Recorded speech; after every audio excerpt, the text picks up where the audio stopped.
Olha só, nós vamos entrevistar agora ao vivo o cardiologista Dr. Fernando Giordano. O Dr. Fernando é um arritmologista. Além de ser cardiologista, ele é especialista em arritmias cardíacas, que é quando o seu coração bate muito rápido, muito lento, bate de maneira irregular. Nós vamos conversar com ele, tendo como provocação, né, dessa entrevista, uma morte misteriosa, repentina, de um garoto de 12 anos de idade ontem em uma sala de aula do Colégio Sagrado Coração de Jesus, o tradicional Colégio das Irmãs, no centro da capital. E a gente começa primeiro agradecendo a disponibilidade do Dr. Fernando Giordano de conversar com a nossa audiência. Seja bem-vindo, Dr. Fernando. A parada cardíaca em crianças e adolescentes é um fenômeno raro, incomum ou nem tanto assim? Primeiramente, bom dia, muito obrigado pelo convite. Bom, a morte súbita em crianças e adolescentes é muito rara. Para vocês terem ideia, nos Estados Unidos, que tem mais estudos a respeito, por ano morrem 350 mil pessoas. E dessas 350 mil, 2 mil pessoas são menores de 40 anos. Então, se você pensar, desses menores de 40 anos, a parcela de crianças e adolescentes que vai ter essa população é muito baixa, né? Lembrando que os Estados Unidos tem 330 milhões de habitantes, né? Então, é uma comorbidade muito rara de se acontecer em adolescentes e crianças.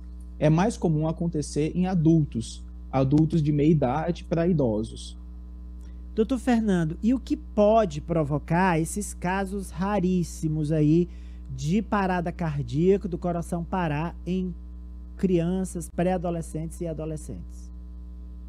Em crianças, geralmente, essa parada cardíaca ela ocorre por algum tipo de arritmia.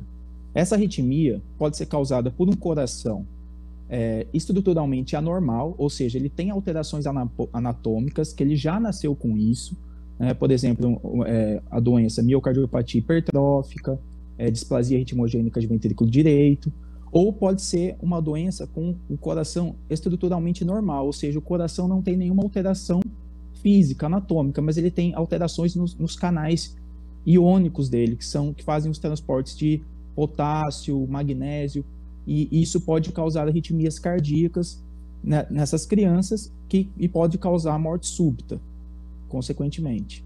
Tá, então, em geral, problema congênito, a pessoa nasce, né, com essa... Isso.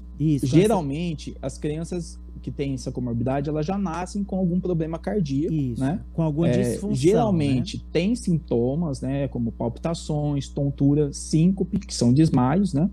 Mas também vale ressaltar que pode ter como primeiro sintoma a morte súbita, em alguns casos muito raros. Terrível, né? Agora era isso que eu ia perguntar para o cardiologista Fernando Giordano, que é especialista em arritmologia. Doutor Fernando, o corpo dá sinais, no caso da criança, do adolescente que já nasceu com essa disfunção cardíaca? O senhor falou alguns aí, o senhor poderia nos explicar? Então, essa que é a grande dificuldade, né? Porque, assim, os sinais seriam os sintomas, né?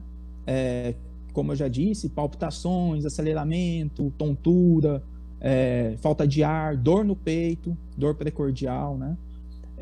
Mas o mais importante também é fazer o rastreamento familiar. Se essa criança ou adolescente tem na família um adulto que morreu jovem, com menos de 35 anos, por uma causa inexplicada, uma morte súbita, né? Ou daí você já liga o sinal de alerta, né? Vamos investigar, né? Vamos ver se tem algum problema familiar. Porque, ressaltando que muito dessas canalopatias que eu falei, são doenças genéticas, hereditárias. Então, se uma pessoa na família tem, grande chance de outras pessoas, principalmente parentes de primeiro grau, ter também. Então, na verdade, a investigação seria de sintomas e o histórico familiar, o mais importante. Doutor Fernando Giordano, e a prevenção? Quer dizer, como é uma doença, em geral, congênita, seria o quê? Exames regulares? Então, assim, primeiramente, a criança, ela passa com o pediatra, né? O pediatra, ele vai fazer avaliação médica, vai fazer histórico familiar, isso já é comum, e vai encaminhar para o cardiologista, geralmente apenas se tem alterações cardiológicas, se tem sintomas de palpitações, dor no peito, ou se a criança esteja obesa, né? Porque estamos falando de criança e adolescente, né? E adolescentes e a obesidade infantil hoje está muito em evidência, né? Então, daí já pode começar a pesquisar se tiver esses fatores de risco, se tiver histórico familiar na família de infarto, etc. Então, tudo isso é importante, e se o pediatra achar que tem a necessidade de encaminhar para o cardiologista, então assim ele encaminha, tá?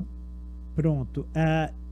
O atendimento, no caso de uma parada cardíaca, ele precisa ser ultra rápido, quer dizer, cada segundo faz diferença, ou não, independente dessa... Quando eu falo de rapidez, por exemplo, o SAMU chegou ao colégio, onde o aluno teve a parada cardíaca, 12 minutos depois, já começaram o processo de reanimação. Mas tipo assim, se houvesse um médico do lado, por exemplo, tivesse iniciado imediatamente, faz diferença? Sim, com certeza o tratamento tem que ser imediato, tá? Se uma pessoa teve uma parada cardíaca, a primeira coisa que tem que fazer é chama o SAMU. Chama o SAMU e começa a reanimação cardiopulmonar. Quem tiver mais experiência no local, né? Começa a reanimação cardiopulmonar, massagem cardíaca, e chama o SAMU. Por quê? Muitas dessas arritmias que eu falei, elas apenas cessam se tiver o cardiodesfibrilador elétrico, aquele aparelho famoso que dá o choque no peito, para cessar a arritmia. Então, o quanto antes chegar ao atendimento médico especializado, melhor. Enquanto não chegar, massagem cardíaca e continuar fazendo a massagem. E isso é importante também ressaltar, que hoje em dia existem os desfibriladores elétricos automáticos, que eles são usados principalmente para leigos, eles são automáticos, eles fazem assim os comandos, né? Colocam as pás no paciente, eles detectam a arritmia e eles mesmos chocam quando é um ritmo chocável, né? Que tem ritmos chocáveis e ritmos não chocáveis. Então, é uma coisa importante, sim, de ressaltar que o atendimento rápido salva vidas, com certeza. Uma última pergunta para o cardiologista Fernando Giordano se a pessoa tem COVID, uma sequela da COVID pode ser a parada cardíaca? Já tem algum estudo sinalizando nessa direção? Ainda é muito cedo para falar? O COVID está em evidência, né, claro. E como qualquer infecção viral, ele pode causar sequelas. É raro, muito raro, mas pode causar, por exemplo, uma miocardite, que é uma inflamação do músculo cardíaco, né? Isso pode causar uma insuficiência cardíaca, ocasionar uma arritmia cardíaca, né?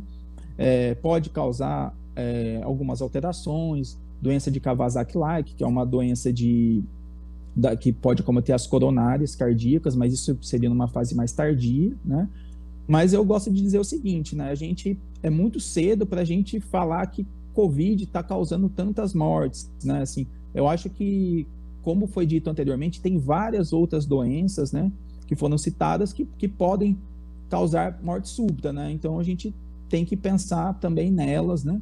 E não pensar somente no COVID, mas como qualquer infecção viral, o COVID também pode levar a uma inflamação no coração e deixar sequelas, não só cardiológicas, mas pulmonares, também aumentar o risco de tromboembolismo, etc. Pode sim. Muito obrigado ao médico cardiologista Dr. Fernando Giordano por conversar conosco sobre esses casos raros, né, de crianças e adolescentes que morrem de parada cardíaca. Eu queria só falar para a população, deixar um aviso também para se tranquilizar, entendeu? Lógico, teve uma sequência aí de momentos desagradáveis esse ano com esse tipo de comorbidade, dessa morte súbita em jovens, mas é uma coisa rara, entendeu? Então, procurar o atendimento médico, claro, é importante, mas não precisa se desesperar, entendeu? O pediatra já faz a triagem boa para o cardiologista, né? E tudo isso tem que ser com muita tranquilidade, né? As crianças geralmente cardiopatas têm alguns sintomas antes, entendeu? Então não é momento de desespero, é momento apenas de se ficar alerta e aumentar a atenção. Muito obrigado, bom final de semana ao senhor, doutor Fernando. Eu que agradeço pelo convite. Até mais. Até mais.